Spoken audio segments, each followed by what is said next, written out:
Bom, pessoal, vamos dar uma olhada no mercado financeiro no dia de hoje.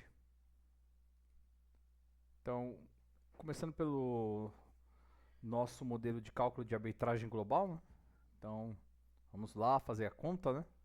Então, o Ibovespa, ele fechou ontem na região dos 187.690. Logo pela manhã, na abertura do pregão, SP500 estava tendo uma leve alta de 0,14, Nasdaq tendo uma leve alta de 0,08 e commodities em queda, né? DXY, uma queda de 0,17 e o Infut ele abriu na região dos 190.300 pontos, né? Então o delta global ele estava negativo e com o delta global negativo, né, nós tínhamos uma expectativa de baixa na abertura, inclusive com viés de baixa, né? E o nosso modelo aqui quantitativo apontando como venda forte, né, mercado esticado, enfim. A arbitragem aqui apontando para o mercado caro e ele mandando vender, né? Venda, mercado caro. Então vamos dar uma olhada em como se comportou o Infut.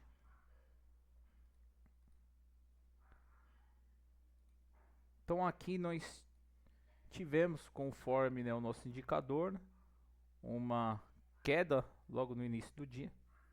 Enfim, ele perdeu o fechamento anterior e também a média de 9 e de 50, né? Então ele começou a trabalhar abaixo dessas duas médias, né? E ele veio também perder o eixo institucional, né? Que é uma região forte de fluxo, enfim, que eu também fico monitorando.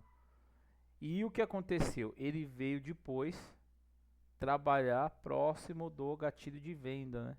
Até acionar o gatilho de venda. Então ele acionou o gatilho de venda, enfim, e veio pegar o nosso mínimo projetado para o dia, né? E ó, repare, isso aqui é gap que ele fechou. Então faltava fechar esse gap foi fechado, enfim.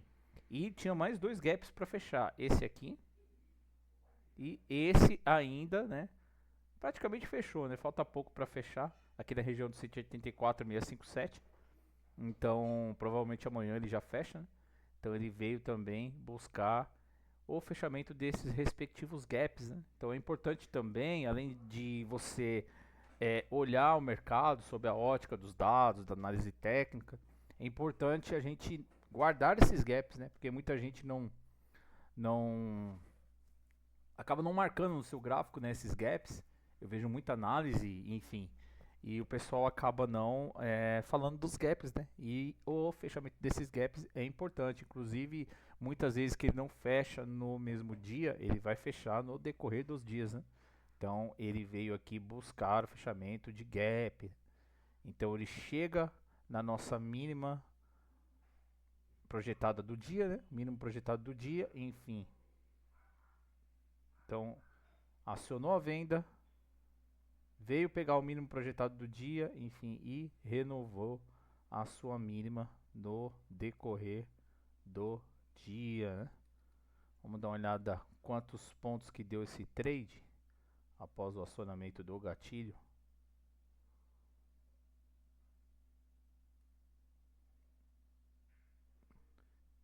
Cerca de 3.933 pontos, né? E sem nenhum stop na operação. Então foi um dia perfeito, né?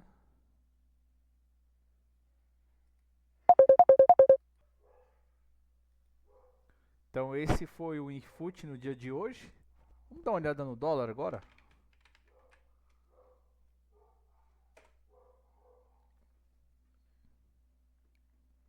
O dólar no dia de hoje começa com queda, né? Gap, enfim, abertura na baixa. Ele aciona o gatilho e veio no primeiro candle do dia trabalhar nas regiões mais baixas. Depois ele veio testar, né, essa venda, enfim, acabou fechando abaixo dela, então foi um teste. Cuidado com o stop daqui, estopa muita gente nessa situação.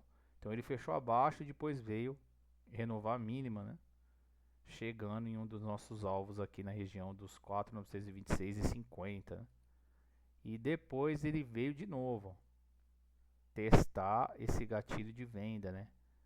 Enfim, ficou trabalhando nessa região, próximo gatilho de venda, para depois vir buscar o fechamento, enfim, voltar para dentro da casinha que eu falo, né? Perde a volatilidade.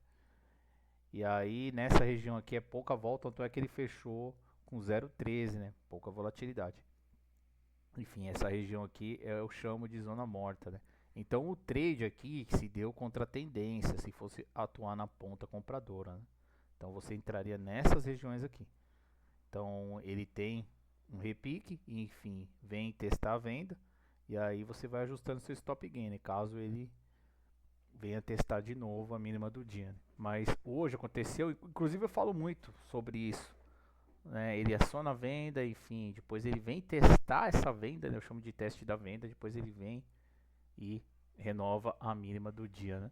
E aqui, ó, o que ele fez, ele veio testar e fechou acima, né? Fechando acima ele stop, então não faz sentido nenhum eu estar vendido se o preço ficou acima dos 4.944. Então, ficou acima, já sai da operação, enfim.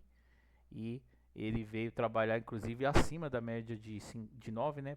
Encontrou uma resistência aqui na média de 50, ó, e começou a trabalhar próximo dessa região. Inclusive veio fechar, né, próximo da nossa projeção, né? Praticamente na nossa projeção, né? Então ele fecha nos 4.959 e a nossa projeção aqui era o 4.957. Então ele veio, né, próximo da nossa projeção, enfim, entre o gatilho de compra e o gatilho de venda, e o fechamento aqui é uma zona morta, né? Ele vai criando um range, vai acumulando preço nessa região. O trade se daria aqui contra a tendência, né? Você entrando nessas regiões das mínimas do dia, né? Para um eventual teste e até um stop dessa venda, né? E você já está comprado. Então esse foi o dólar no dia de hoje. Enfim, fechando próximo da nossa projeção. Como o mercado é calculado, né? Ele tem essas coincidências, né, com a gente. Enfim, depois do gatilho, então vamos dar uma olhada. O gatilho de venda ele nos deu 20 pontos na operação. Então foi um trade com 20 pontos aí, com stop, né? Então ele acabou estopando essa venda no decorrer do dia, porém logo no início, né, ele acionou essa venda e evoluiu a nosso favor cerca de 20 pontos, né, nessa operação. Então é isso, pessoal, esse é um pouco do nosso projeto trade com dados. Através da análise quant, nós encontramos os padrões de movimento de preço, que são os pontos de volatilidade, né? O início, inclusive, dessa volta, que acaba auxiliando os traders, né, a tomar a sua decisão nas operações, né? Então, o nosso estudo ele acaba sendo uma implementação, uma análise de vocês, né? E ele acaba servindo para um trade mais experiente, enfim, para um que está começando agora também, né? Então ele acaba auxiliando vocês na tomada de decisão em relação ao início, né, da volatilidade e na onde vocês montarem as suas posições, né, independente da notícia, enfim. O nosso trade ele é reativo ao preço, né, e não às notícias, né? Então, independente do que está acontecendo de notícia, você tem que ter os seus pontos de entrada, saída, gerenciamento de risco, né? E o nosso estudo quant acaba analisando o mercado financeiro dessa forma, né? Trazendo para vocês os principais pontos aí de volatilidade, seja na ponta compradora, seja na ponta vendedora, e auxiliando os traders a tomar as suas decisões. Inclusive ficar esperto aqui com o dólar, né? Ó, gap para ser fechado. O gap dessa região aqui do dia 4, né? Ele precisa ser fechado, né? E ele está acumulando preço no decorrer dos dias, né? Nessa região, então ficar esperto nesse fechamento de gap, né? Então é isso, pessoal, esse foi o mercado financeiro no dia de hoje, contrato futuro do dólar e do mini índice. Termino o vídeo por aqui, um abraço a todos e fiquem com Deus.